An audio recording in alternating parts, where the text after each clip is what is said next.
What's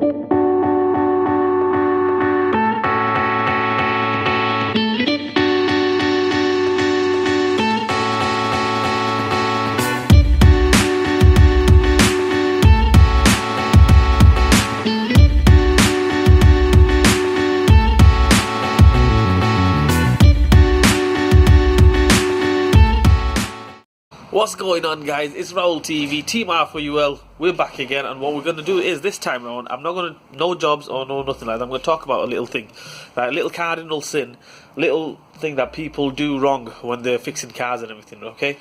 Especially doing the clutches, yeah? Put it this way. When they're doing the clutch on a car, or replacing the flywheel, or anything to do with that, they make a little mistake, right? The cars that have a timing chain-driven cars, okay?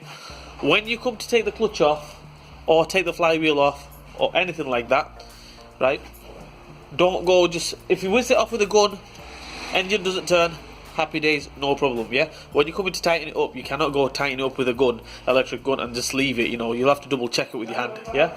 So the thing is, when you come to tighten it up, right, you'll see, when you come to tighten it up, you're going to be tightening it up clockwise, engine's going to be turning anti-clockwise, yeah, counterclockwise, because if you're going to go this way with this one, if you look at it, go this way, the engine on this side, right, is going to go backwards, yeah. Cars with a timing belt on it, the cam belt on it, 9 times out of 10, no problem, okay.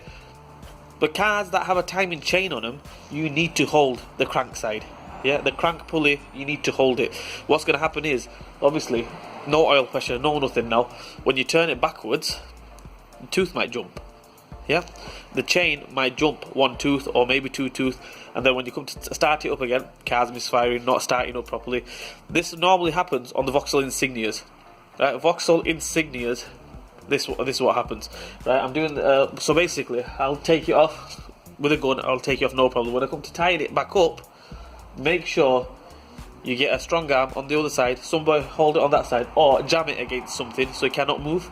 Then put the clutch on, put the flywheel on, whatever, yeah? So, especially on the Insignias, Vauxhall Insignias, or any timing chain driven car, hold it, or else there is a chance the timing chain might jump, and then you're in big trouble.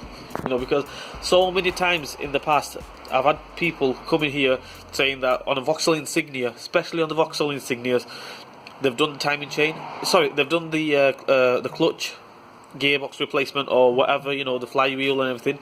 Come back to starting it up, car won't start up, or something like that, or something messed up. Basically what's happened is, when they put the clutch on, they didn't hold the crank pulley, and what that does is, obviously, timing chain's jumped, messed everything up, basically, yeah. So yeah, just be careful when you come in to fit the clutch or flywheel, make sure you hold it on the other side. Anyway, guys, glad to help, and guys out there who have been through this and everything, you will know what I'm talking about. It's happened to me as well on a VW Golf back in the days, my early years when I started off here. Took it off, no problem. Put it back on the 1.6 engines, the chain-driven engines, and what happened is, come to start it up, car's misfiring. There we go. That's what's happened. Timing chain jumped because I had nobody holding it on the side. I didn't know. Right. So anyway, now I know. I'm making you guys aware. So yeah. Another thing is. Man, my hair looks absolutely terrible. Lockdown, we're in lockdown, no haircut, no nothing. What am I supposed to do, eh? Anyway, guys, like, share, and subscribe to my channel. Hit that bell button for me. Leave a comment in the comment section. And yeah, peace and blessings. Police and blessings. What the hell am I talking about? I've lost the plot today.